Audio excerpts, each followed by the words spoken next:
Dear student, welcome to the National University online class. During this pandemic, I feel proud to be the part of this National University online video class lecture as a resource person. Please maintaining the health rules. Finance and Banking বিভাগের 4 বছর মেয়াদী বিবি honours কোর্সের course code 212405 course name principles of marketing এর 10ম অধ্যায় communicating customer value integrated marketing communication strategy নিয়ে আলোচনা করব। আমি মোহাম্মদ খালেদ হাসান, লেকচারার, দৌলতপুর কলেজ, দৌলতপুর, কুষ্টিয়া। আমি আজকে যে বিষয়গুলো তোমাদের সামনে উপস্থাপন করব সেই বিষয়গুলো অ্যাট এ গ্লান্স দেখে নিই। প্রথমে আলোচনা করব what is mean by promotion mix, এরপর what is mean by integrated marketing communication এবং a view of the marketing communication process। এরপরে আলোচনা করব steps in developing effective marketing communication নিয়ে, setting the total promotion budget এবং mix নিয়ে আলোচনা করব এবং সর্বশেষ আলোচনা করব সোশিয়াল রেসপন্সিবল মার্কেটিং কমিউনিকেশন নিয়ে। আমি এই বিষয়গুলো ধারাবাহিকভাবে তোমাদের সামনে উপস্থাপন করব। তোমরা সবাই আমার কথাগুলো মনোযোগ সহকারে শুনবে, প্রয়োজনে খাতায় নোট করে নিবে। আমরা আজকের আলোচনা শুরু করতে যাচ্ছি। What is mean by promotion mix. Promotion মিশ্রণ বলতে বা প্রসার মিশ্রয় বলতে কি বোঝায়? বাজারজাতকরণ মিশ্রণের একটি গুরুত্বপূর্ণ উপাদান হচ্ছে প্রমোশন। একটি কোম্পানির সামগ্রিক বাজারজাতকরণ যোগাযোগ কৌশলকে প্রমোশন মিশ্রণ বলা হয়। প্রমোশন হচ্ছে এমন একটি প্রক্রিয়া যার মাধ্যমে পণ্য ও সেবা সম্পর্কিত তথ্য ভোক্তাদের অবহিত করে উক্ত পণ্য বা সেবা ক্রয়ে আকৃষ্ট করা হয়। আর মিশ্রণ হচ্ছে এক বা একাধিক উপাদানের সংযোজন। পণ্য ও সেবা সম্পর্কিত তথ্য ভোক্তা সাধারণ নিকট ফলপ্রসূভাবে উপস্থাপনের জন্য বাজারজাতকারী কর্তৃক ব্যবহৃত মার্কেটিং প্রমোশনের উপাদানগুলো অর্থাৎ বিজ্ঞাপন, ব্যক্তিক বিক্রয়, জনসংযোগ, বিক্রয় প্রসার ও প্রত্যক্ষ বাজারজাতকরণের কাঙ্ক্ষিত সংযোজনকে প্রমোশন মিশ্রণ বলে।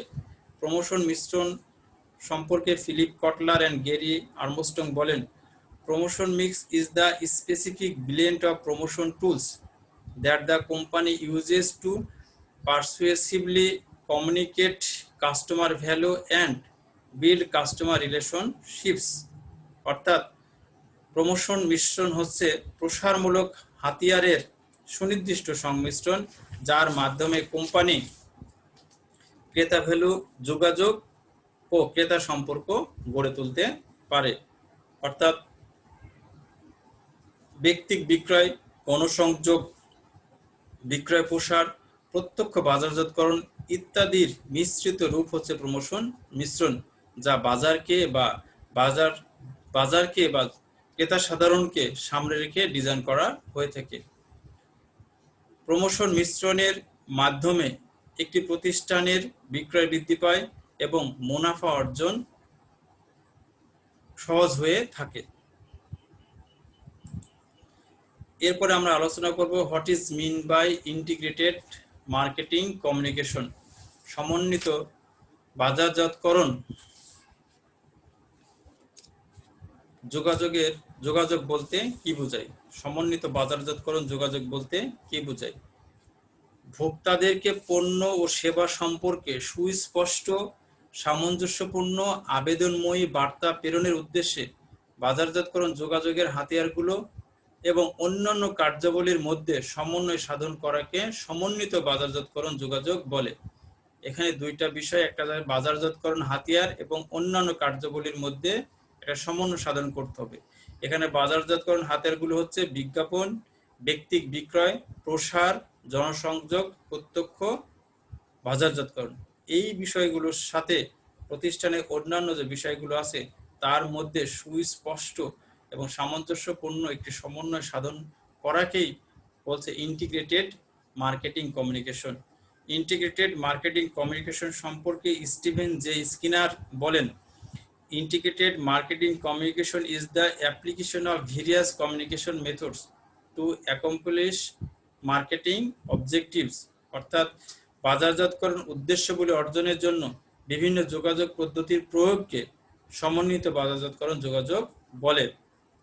আর সমন্বিত বাজারজাত যোগাযোগকরণ হচ্ছে এমন একটি ধারণা বা একটি কনসেপ্ট যেখানে বাজারজাতকরণ প্রসারের হাতিয়ারগুলোর একত্রীকরণ করা হয়, তাদের মধ্যে সুসমন্বয়ের মাধ্যমে কোম্পানি এবং পণ্য সম্পর্কিত সামঞ্জস্যপূর্ণ, সুস্পষ্ট এবং আবেদনময়ী একই বার্তা একযোগে বা একই সঙ্গে সকল ভোক্তাদের নিকট সহজে উপস্থাপন করা যায়। এখন আমরা আলোচনা করব a view of the marketing communication process, অর্থাৎ বাজারজাতকরণ যোগাযোগ প্রক্রিয়ার দৃষ্টিভঙ্গি। বাজারজাতকরণ যোগাযোগ প্রক্রিয়ার বলতে এখানে বোঝায় প্রেরক এবং প্রাপকের মধ্যে সম্পর্ক স্থাপন করার প্রক্রিয়াটাকে, অর্থাৎ বাজারজাতকরণ যোগাযোগ প্রক্রিয়া হচ্ছে বাজারজাতকারী ও ক্রেতা বা ভোক্তার মধ্যে পণ্য ও সেবা কিংবা ধারণা সম্পর্কিত তথ্য আদান প্রদানের একটি প্রক্রিয়া। তাহলে এখানে তিনটা বিষয় আছে, একটি হচ্ছে পণ্য ও সেবা এবং ধারণা। এই তিনটা বিষয় সম্পর্কে যত ধরনের তথ্য আছে সেই তথ্যের আদান প্রদান ঘটবে বাজারজাতকারী বা উৎপাদনকারী প্রতিষ্ঠানের সাথে সেই পণ্যের ক্রেতা বা ভোক্তাদের মধ্যে।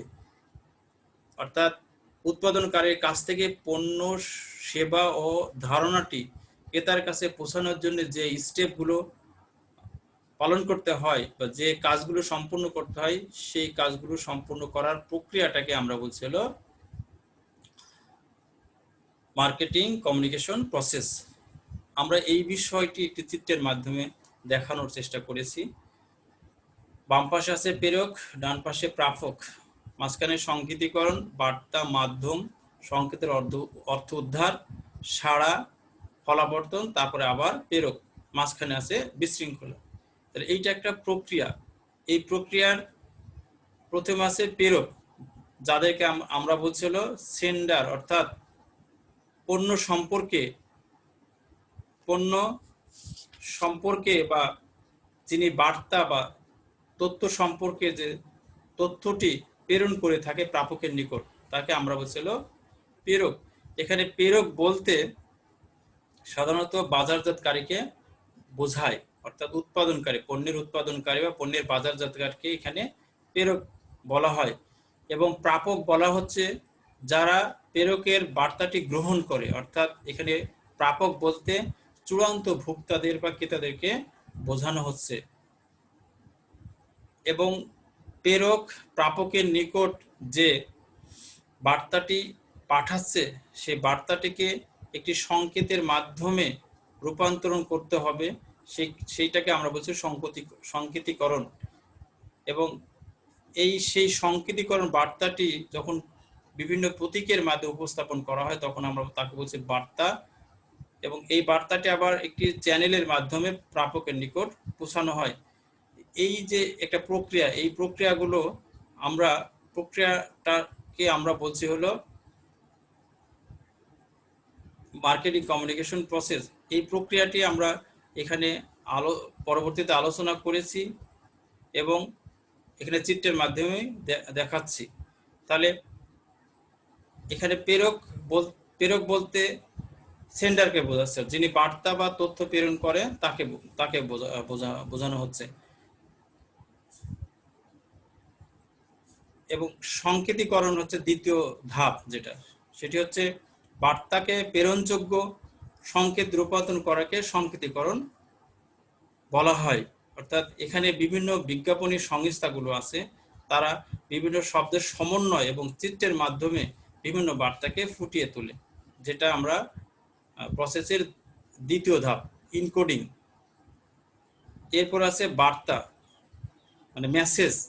বার্তা হচ্ছে একটি একগুচ্ছ প্রতীক যা প্রেরক প্রেরণ করে থাকে কার উদ্দেশ্যে? প্রাপকের উদ্দেশ্যে, সেটাকে আমরা বলছি বার্তা। এবং তারপর আছে মাধ্যম। মিডিয়া, যে চ্যানেলের মাধ্যমে প্রেরকের নিকট হতে বার্তা প্রাপকের নিকট পৌঁছায় তাকে মাধ্যম বলে। অর্থাৎ এই যে বার্তাটি, এই বার্তাটি প্রাপকের নিকট পৌঁছানোর জন্য যে চ্যানেলগুলো আছে সেই চ্যানেলগুলোকে আমরা বলছি মাধ্যম। সাধারণত এখানে বিভিন্ন ধরনের রেডিও, টিভি, খবরের কাগজ, ম্যাগাজিন এবং বিভিন্ন বিজ্ঞাপনী সংস্থার মাধ্যমে এই বার্তাটি প্রাপকের নিকট পৌঁছানো হয়ে থাকে। তাহলে বিভিন্ন মাধ্যমে বার্তাটি প্রাপকের নিকট পৌঁছানোর ক্ষেত্রে প্রাপক সেই বার্তার ভিতরে কি তথ্য আছে সেই তথ্যটি বুঝতে হবে বা তথ্যটি অনুধাবন করতে হবে। অনুধাবন করাকে আমরা বলছি সংকেতের অর্থ উদ্ধার। সেখানে আছে হলো ডিকোডিং আর কি, যে প্রক্রিয়ার মাধ্যমে প্রাপক প্রেরকের সংকেতীকৃত প্রতীকের অর্থ বুঝতে পারে তাকে সংকেতের অর্থ উদ্ধার বলে। অর্থাৎ এখানে ভোক্তা বা প্রাপক বিজ্ঞাপন দেখে এবং এর অন্তর্ভুক্ত শব্দের এবং চিত্রের ব্যাখ্যা করে মূল বিষয়টা অনুধাবন করার চেষ্টা করে থাকে। এবং এরপরে আছে রিসিভার মানে প্রেরক। রিসিভার মানে প্রাপক, প্রেরকের প্রেরিত বার্তা যিনি গ্রহণ করে তাকে প্রাপক বলে। তাহলে প্রাপক হচ্ছে প্রেরক, এই যে মেসেজ বার্তাটি পাঠালো সেটা সে যখন গ্রহণ করবে তখন তাকে আমরা বলছি হলো প্রাপক। এখানে প্রাপক বলতে বাজারজাতকারী তার পণ্য সম্পর্কে বার্তাটি ভোক্তাদের কাছে পাঠায়, এই ভোক্তাদেরকে আমরা বলছি হলো প্রাপক। প্রাপক প্রেরকের বার্তাটি পাওয়ার পরে পণ্যটি বা সেবা বা ধারণাটি সম্পর্কে যে প্রতিক্রিয়া ব্যক্ত করে তাকে আমরা বলছি হলো সাড়া বা রেসপন্স। সাড়া বা রেসপন্স, এই রেসপন্সটা অনেক সময় প্রেরকের নিকট ইতিবাচক হতে পারে আবার নেতিবাচক হতে পারে। অর্থাৎ প্রাপক মেসেজটি পাওয়ার পরে পণ্যটি ক্রয়ে আগ্রহী হতে পারে অথবা পণ্যটি ক্রয় না করতেও পারে।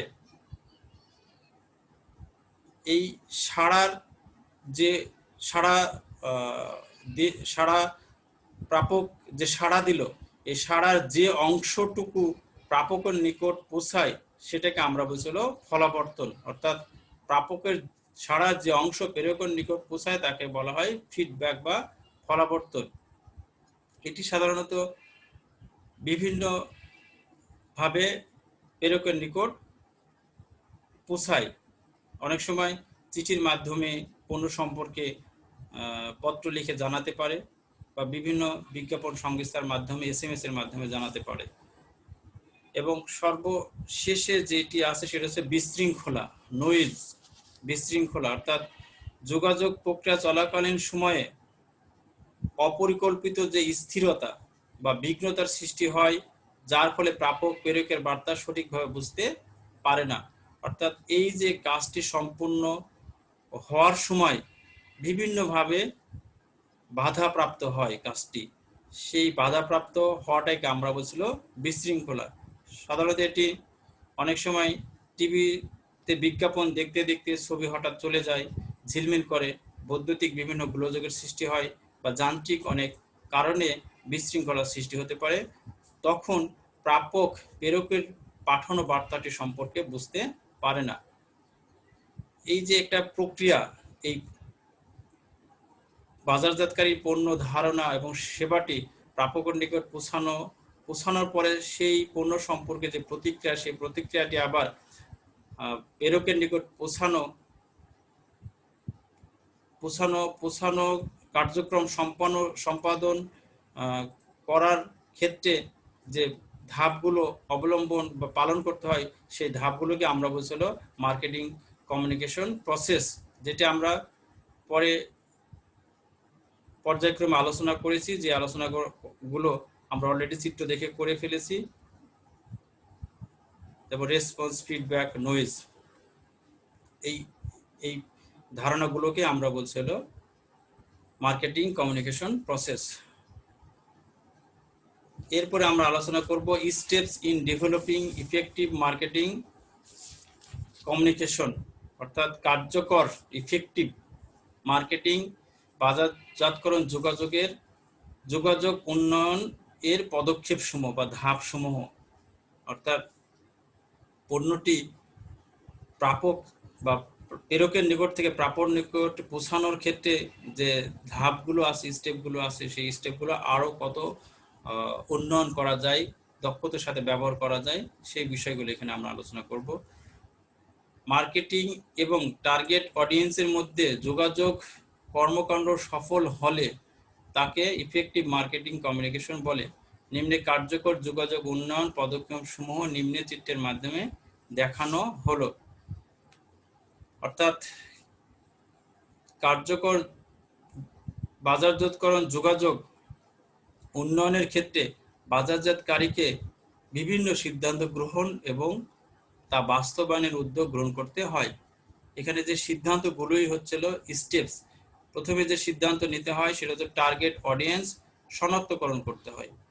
টার্গেট অডিয়েন্স শনাক্ত করার পরে যোগাযোগের উদ্দেশ্য নির্ধারণ করতে হয়, অর্থাৎ পণ্য সেবা ক্রয়ে ভোক্তাদেরকে আগ্রহী বা উৎসাহিত করে তোলা হয়, যেটাকে আমরা বলছি যোগাযোগের উদ্দেশ্য নির্ধারণ।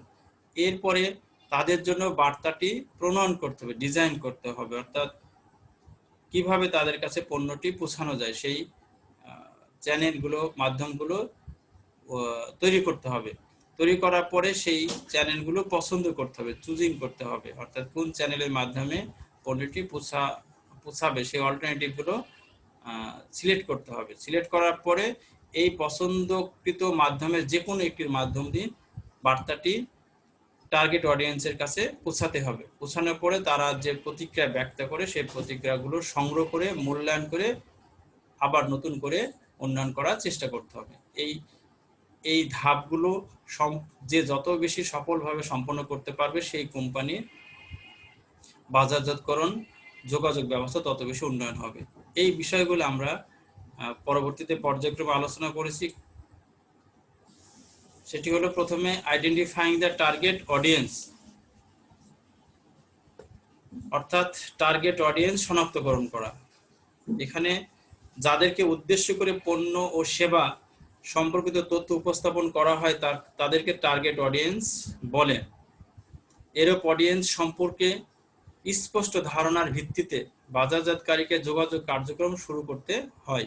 প্রতিষ্ঠানের বর্তমান ও সম্ভাব্য ক্রেতা বা ক্রয় সিদ্ধান্তে প্রভাব বিস্তারকারীরা টার্গেট অডিয়েন্স হিসেবে গণ্য হতে পারে।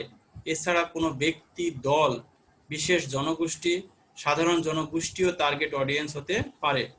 বাজারজাতকারীকে অডিয়েন্সের প্রয়োজন, রুচি, পছন্দ, অপছন্দ, মনোভাব, অগ্রাধিকার এবং অন্যান্য বৈশিষ্ট্য জেনে তাদের সাথে যোগাযোগ করতে হবে, যাতে পণ্য বা সেবার প্রতি তাদের উত্তম ধারণা সৃষ্টি হয়। এটা হচ্ছে প্রথম স্টেপ। দ্বিতীয় স্টেপ আছে ডিটারমাইনিং দ্য কমিউনিকেশন অবজেক্টিভস, অর্থাৎ যোগাযোগের উদ্দেশ্য নির্ধারণ। টার্গেট অডিয়েন্স শনাক্ত করার পরে স্টেপটি শুরু হয়, অর্থাৎ বাজারজাতকারীকে যোগাযোগের উদ্দেশ্য নির্ধারণ করতে হবে। বাজারজাতকরণ যোগাযোগের উদ্দেশ্য হচ্ছে টার্গেট অডিয়েন্সকে পণ্য বা সেবা ক্রয়ে উৎসাহিত করা বা প্ররোচিত করা।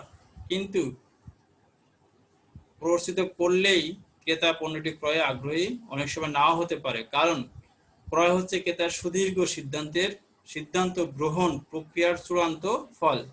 এজন্য বাজারজাতকারীকে জানতে হবে পণ্য বা সেবা ক্রয়ের জন্য ক্রেতারা কোন কোন ধাপ অতিক্রম করে থাকে। সাধারণত পণ্য ও সেবা ক্রয়ের ক্ষেত্রে ক্রেতারা 6টি ধাপ অতিক্রম করে থাকে। প্রথমে তারা অবগতি হয়, তারপরে জ্ঞান অর্জন করে, তারপরে সেটা পছন্দ অপছন্দ করে, তারপরে তার ভিত্তিতে অগ্রাধিকার দেয় এবং কেনার জন্য প্রত্যয় বা মনোভাব সৃষ্টি হয়, সর্বশেষে তারা ক্রয় করে। এই 6টা স্তরকে সামনে রেখে একজন বাজারজাতকারীকে তাদের যোগাযোগের উদ্দেশ্য নির্ধারণ করতে হবে। তৃতীয় ধাপ আছে ডিজাইনিং দ্য মেসেজ, অর্থাৎ বার্তা প্রণয়ন। এক্ষেত্রেও সবসময় অডিয়েন্সকে সামনে রেখেই কাজটি সম্পূর্ণ করতে হয়। টার্গেট অডিয়েন্সের প্রত্যাশিত সাড়া সংজ্ঞায়িত করার পর বাজারজাতকরণ যোগাযোগকারীকে কার্যকর বার্তা উন্নয়নের সবসময় সচেষ্ট থাকতে হবে। একটি আদর্শ বার্তা এমন হওয়া উচিত যা ক্রেতাদের মনোযোগ আকর্ষণ করবে ক্রেতার মধ্যে আগ্রহ সৃষ্টি করবে এবং ক্রেতাকে পণ্যটি ক্রয়ের জন্য উৎসাহ প্রদান করবে। বার্তা প্রণয়নের সময় বাজারজাতকরণ যোগাযোগকারীকে নিম্নোক্ত 3টি বিষয় এর প্রতি গুরুত্ব দিতে হয়। কারণ হচ্ছে ডিজাইন করতে গেলে বার্তার বিষয়বস্তুটি কিরকম হবে সেটা চিন্তা ভাবনা করতে হবে, সেই বিষয়টি দেখতে হবে এবং বার্তার স্ট্রাকচার অর্থাৎ মেসেজ, বার্তার কাঠামোটি কিরকম হবে, মেসেজ স্ট্রাকচারটা কিরকম হবে সে বিষয়ে তাদেরকে একটি সম্যক জ্ঞান থাকতে হবে বা সেই বিষয়টির পর্যায়ক্রমে সাজাতে হবে এবং সর্বশেষে বার্তার ধরনটি কিরকম হবে সেটাও তারা সামনে রেখেই মেসেজ ডিজাইনটা করতে হবে। এরপরে আছে চতুর্থ ধাপ, চুজিং মিডিয়া অর্থাৎ মাধ্যম পছন্দকরণ। বার্তাকে টার্গেট অডিয়েন্সের নিকট উপস্থাপনের জন্য মাধ্যম নির্বাচন করতে হয়। অর্থাৎ বার্তাটি অডিয়েন্স অর্থাৎ ক্রেতাদের নিকট উপস্থাপন করতে গেলে অবশ্যই যে কোনো একটি মাধ্যম পছন্দ করতেই হবে। এখানে সাধারণত 2টা মাধ্যম ব্যবহৃত হয়ে থাকে, একটি হচ্ছে পার্সোনাল কমিউনিকেশন চ্যানেল, অন্যটি non personal communication channel. Personal communication চ্যানেলে বা পদ্ধতিতে টার্গেট অডিয়েন্সের সাথে সরাসরি যোগাযোগ করা হয়। এক্ষেত্রে যোগাযোগকারী নিজে টার্গেট অডিয়েন্সের মুখোমুখি হতে পারে, টেলিফোনের মাধ্যমে কিংবা ডাক মারফত যোগাযোগ স্থাপন করতে পারবে। এ ধরনের যোগাযোগের মাধ্যমে ক্রেতার প্রতিক্রিয়া সরাসরি জানা যায়। যেমন বন্ধু বান্ধব, আত্মীয় স্বজন, সহকর্মীদের দ্বারা যোগাযোগ করলে অনেক সময় ক্রেতার মনোভাবটি বাজারজাতকারী সরাসরি জানতে পারে। এবং এরপর আছে নন পার্সোনাল কমিউনিকেশন চ্যানেল, অর্থাৎ এখানে সরাসরি যোগাযোগ ব্যতীত টার্গেট অডিয়েন্সকে পণ্য ক্রয়ে প্রভাবিত করা হয়ে থাকে। যেমন বিভিন্ন ধরনের রেডিও, টিভি, সংবাদপত্র, ম্যাগাজিন, তাছাড়া বিভিন্ন ধরনের সংবাদ সম্মেলন করা হয় বা বিভিন্ন পণ্যের শুভ উদ্বোধন করা হয়, বিভিন্ন ক্রীড়া অনুষ্ঠানের স্পন্সর করা হয়। এর মাধ্যমেই খুব সহজেই ক্রেতাদের বা ভোক্তাদের পণ্যটি পৌঁছানোর জন্য এই মাধ্যমগুলো ব্যবহৃত হয়ে থাকে। এই মাধ্যমটি নন পার্সোনাল কমিউনিকেশন মাধ্যমটি একযোগে একই সঙ্গে সকল ক্রেতাদের সামনে উপস্থাপন করা হয়, সহজে করা হয়ে থাকে। এরপর আছে সিলেক্টিং দ্য মেসেজ সোর্স, অর্থাৎ বার্তার উৎস নির্বাচন। বার্তা কার দ্বারা বা কোন উৎস হতে প্রচার হবে তা নির্ধারণ করতে হবে, কারণ উচ্চ মাত্রায় বিশ্বাসযোগ্য ও আকর্ষণীয় উৎস হতে বার্তা পরিবেশন করা সম্ভব হলে ক্রেতাদের মনোযোগ দ্রুত আকর্ষণ করা এবং স্মরণ করা সম্ভব হয়ে থাকে। বার্তার উৎস যত বিশ্বাসযোগ্য হবে তত সহজেই টার্গেট অডিয়েন্স এর মনে প্রত্যয় সৃষ্টি হবে পণ্যটি ক্রয়ের সম্পর্কে। এই জন্যে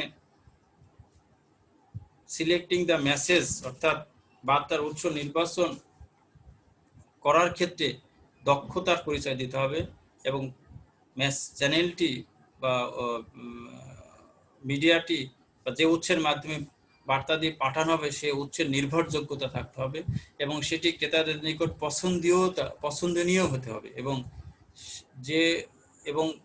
যে মিডিয়ার মাধ্যমে পণ্যটি ক্রেতার নিকট পৌঁছানো হবে সেই মিডিয়ার বিশ্বাসযোগ্যতাটা এখানে গুরুত্বপূর্ণ ব্যাপার। এই বিষয়গুলো সামনে রেখেই বার্তার উৎস শনাক্তকরণ করতে হবে, সিলেক্টিং দ্য মেসেজ সোর্সটি শনাক্তকরণ করতে হবে। তো সর্বশেষে আছে কালেক্টিং ফিডব্যাক অর্থাৎ ফলাবর্তন সংগ্রহ। এটি সর্বশেষ স্টেপ।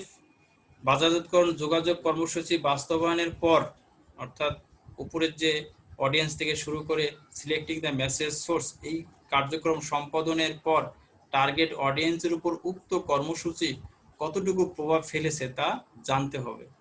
এক্ষেত্রে জানার অন্যতম উপায় হচ্ছে বার্তা সম্পর্কে ভোক্তাদেরকে সরাসরি জিজ্ঞেস করা, অর্থাৎ বার্তাটি তারা মনে করতে পারছে কিনা, বার্তাটি কতবার পড়েছে বা দেখেছে, বার্তার কোন কোন পয়েন্ট মনে আছে, বার্তার ব্যাপারে তাদের অনুভূতি কেমন ইত্যাদি বিষয় সম্পর্কে ভোক্তাদেরকে সরাসরি জিজ্ঞেস করতে হবে।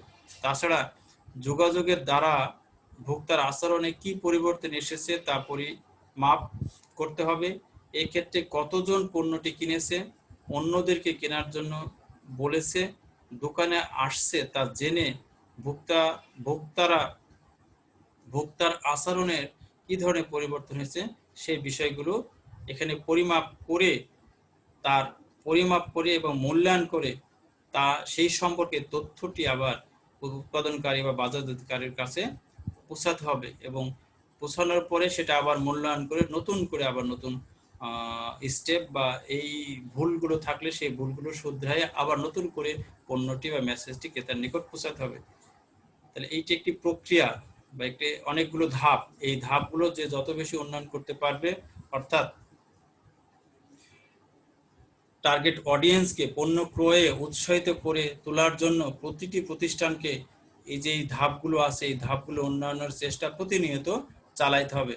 যে প্রতিষ্ঠান যত ভালোভাবে কার্যকর যোগাযোগ কর্মসূচি উন্নয়ন করতে পারে সে প্রতিষ্ঠান তত সফলভাবে ভোক্তাদের সাথে যোগাযোগ করে পণ্য বিক্রয়ের পথ সুগম করতে পারে এবং মুনাফা অর্জন করতে পারে।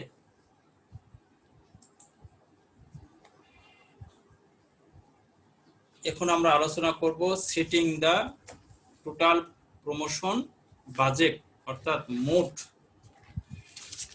প্রসার বাজেট স্থিতিকরণ। প্রমোশন বাজেটটি নির্ধারণ করা বা ঠিক করা যে কি পরিমাণ প্রমোশনের জন্য আমাকে ব্যয় করতে হবে।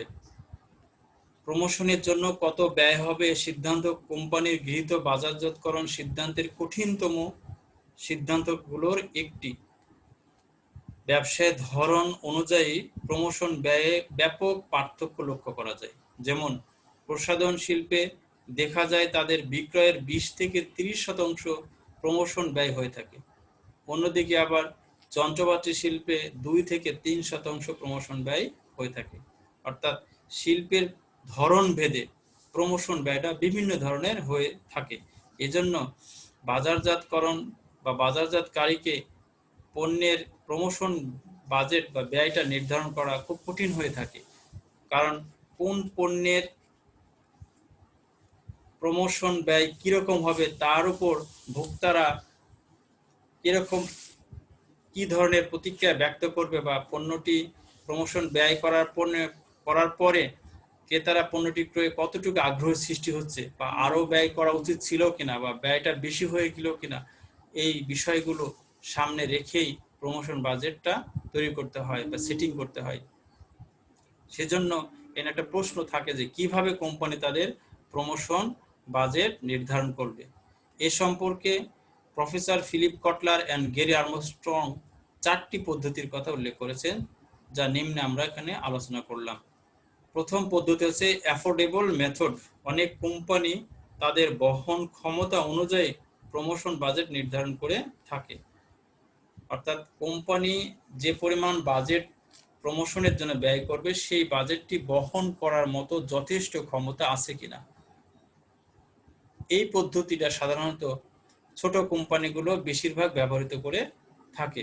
কারণ হিসাবে বলা যায় কোনো কোম্পানি তাদের যা আছে তার চেয়ে বেশি বিজ্ঞাপন ব্যয় বাবদ খরচ করতে পারে না। তারা মোট আয় থেকে শুরু করে এবং তা থেকে প্রথমে পরিচালনা অপারেটিং এক্সপেন্সগুলো বাদ দিবে। বাদ দেওয়ার পরে যা থাকে সেখান থেকে বিজ্ঞাপন বাবদ ব্যয়টা বাদ দিবে। বাদ দেওয়ার পরে বাদ দেওয়ার পরে তাদের কাছে যে পরিমাণ টাকা অবশিষ্ট থাকে সেই পরিমাণ টাকা থেকে তারা প্রমোশন বা বিজ্ঞাপন খরচ হিসাবে বাদ দিবে। অর্থাৎ প্রথমে আয় হবে, আয় থেকে পরিচালনা ব্যয় বাদ দিবে, তারপরে মূলধন ব্যয় বাদ দিবে। মূলধন ব্যয় বাদ দেওয়ার পরে যে পরিমাণ থাকবে সেই পরিমাণের মধ্যে থেকে বিজ্ঞাপন বা প্রমোশন ব্যয় বাবদ তারা খরচ করে থাকে। এই খরচ করাকে আমরা বলছিল ইফোর্ডেবল মেথড। এরপর আছে পার্সেন্টেজ অফ সেলস মেথড, অর্থাৎ বিক্রয়ের শতাংশ পদ্ধতি। অনেক কোম্পানি তাদের বর্তমানে পূর্বাভাসকৃত বিক্রয়ের একটি নির্দিষ্ট পরিমাণ শতাংশ প্রমোশন বাজেটের জন্য বরাদ্দ করে থাকে।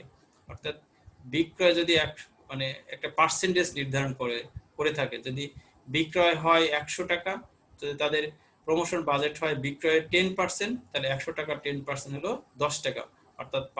অর্থাৎ প্রমোশন বাবদ তারা ব্যয় করবে 10 টাকা। অর্থাৎ বিক্রয়ের একটা নির্দিষ্ট পরিমাণ শতাংশ বা নির্দিষ্ট পার্সেন্টেজ প্রমোশনের জন্য ব্যয় করবে। বিক্রয় যদি বৃদ্ধি পায় তাহলে প্রমোশন ব্যয়টা বৃদ্ধি পাবে, বিক্রয় যদি হ্রাস পায় তাহলে প্রমোশন ব্যয়টা হ্রাস পাবে। অথবা তারা ইউনিট বিক্রয় মূল্যের একটা শতকরা হারও বাজেটের জন্য বরাদ্দ করে থাকে প্রতি ইউনিট। অর্থাৎ এক ইউনিটের মূল্য যদি 10 টাকা হয়, তারা সিলেক্ট করবে যে 10 টাকার জন্য আমরা 1 টাকা হলো প্রমোশন বাবদ ব্যয় করব। এইভাবে ব্যয় করার পদ্ধতিকে আমরা বলছি percentage of sales method promotion ব্যয়ের ক্ষেত্রে।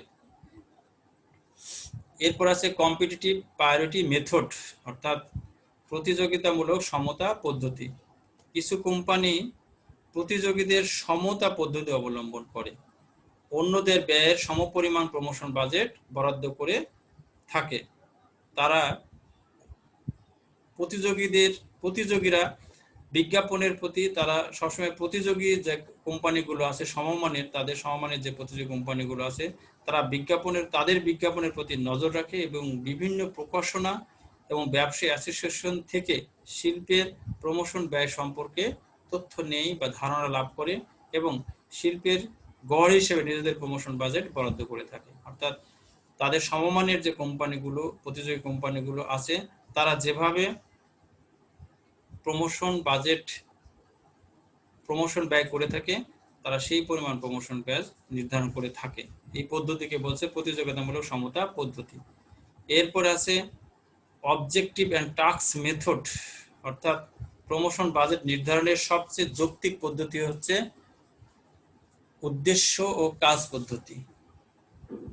এই পদ্ধতি ব্যবহারের মাধ্যমে বাজেট প্রণয়নের পদক্ষেপগুলো হচ্ছে: প্রথমে সুনির্দিষ্ট উদ্দেশ্য সংজ্ঞায়িত করা হয়, উদ্দেশ্য অর্জনের জন্য করণীয় কাজ স্থির করা হয়, করণীয় কাজ সম্পাদনের জন্য ব্যয়ের প্রাক্কলন করা হয়, আর এই প্রাক্কলনকৃত ব্যয়ের সমষ্টি হচ্ছে প্রস্তাবিত প্রমোশন বাজেটের জন্য সেই পরিমাণ টাকা বরাদ্দ করা হয়ে থাকে। সর্বশেষে আমরা যে বিষয়টি নিয়ে আলোচনা করব সেটা হলো সোশ্যালি রেসপন্সিবল মার্কেটিং কমিউনিকেশন, সামাজিক দায়িত্বশীল বাজারজাতকরণ যোগাযোগ। প্রতিষ্ঠানের যে কোনো স্তরের ব্যক্তিবর্গের বাজারজাতকরণ যোগাযোগে ব্যবহৃত আইনগত ও নৈতিক বিষয়ে অবশ্যই সতর্ক থাকতে হবে। অধিকাংশ বাজারজাতকারী ভোক্তা ও পুনরায় বিক্রয়কারীর সাথে আন্তরিক ও সৎভাবে যোগাযোগের জন্য অনেক কাজ করে থাকে। আইন প্রস্তুতকারী বিজ্ঞাপন, ব্যক্তিগত বিক্রয়, সরাসরি বাজারজাতকরণ কার্যাবলী নিয়ন্ত্রণের জন্য প্রতিনিয়ত নতুন নতুন নিয়মকানুন তৈরি করছে এবং উন্নয়ন করছে। এখন আমরা বিজ্ঞাপন, ব্যক্তিগত বিক্রয় এবং সরাসরি বাজারজাতকরণ নিয়ে আলোচনা করব। প্রথমে আলোচনা করব অ্যাডভার্টাইজিং বা বিজ্ঞাপন নিয়ে। সাধারণত সম্ভাব্য ক্রেতাদের পণ্যের বিবরণ জানানোর জন্য বিজ্ঞাপন দেওয়া হয়ে থাকে, কিন্তু এতে এমন কিছু দেওয়া যাবে না যা মিথ্যা ও আইনত নিষিদ্ধ। বিজ্ঞাপনদাতা মিথ্যা আবেদন করতে পারবে না। যেমন, কোনো গাড়ি প্রতি লিটার তেলে 49 কিলোমিটার না যায়, তাহলে বলা যাবে না যে প্রতি লিটার তেলে গাড়িটা 39 কিলোমিটার যায়। অর্থাৎ তারা এমন কিছু বলবে না যা সত্যিকার অর্থে তারা করে না, বা কোনো দ্রব্যের দাম খুব কমিয়ে বিজ্ঞাপন দিয়ে পণ্য ক্রয়ে তাদেরকে আকৃষ্ট করা যাবে না। অর্থাৎ তারা মিথ্যাচার পরিহার করতে হবে।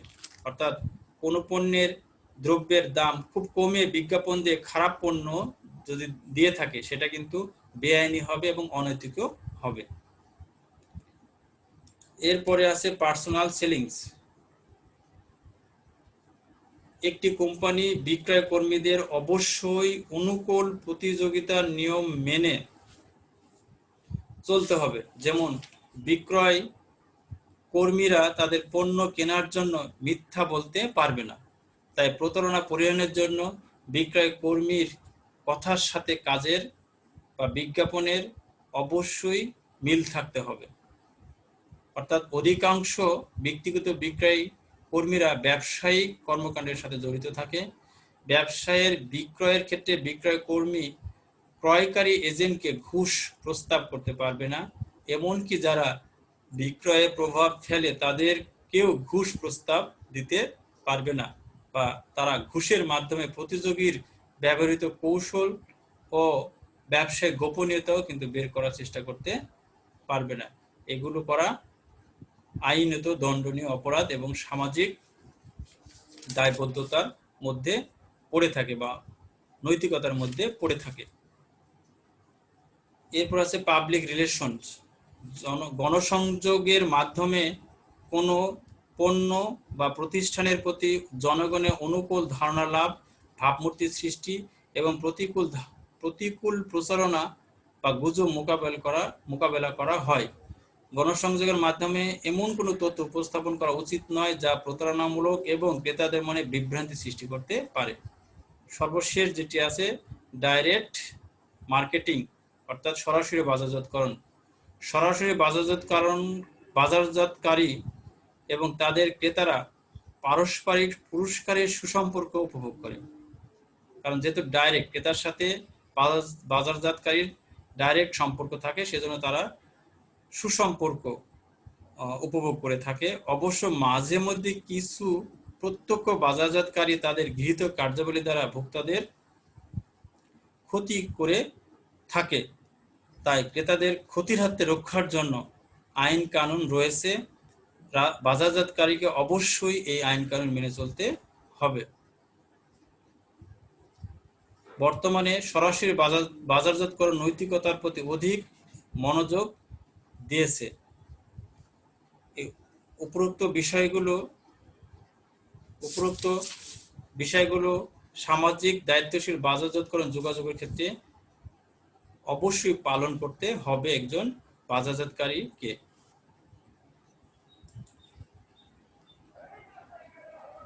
সকলকে ধন্যবাদ জানিয়ে আজকের আলোচনা এখানেই শেষ করছি।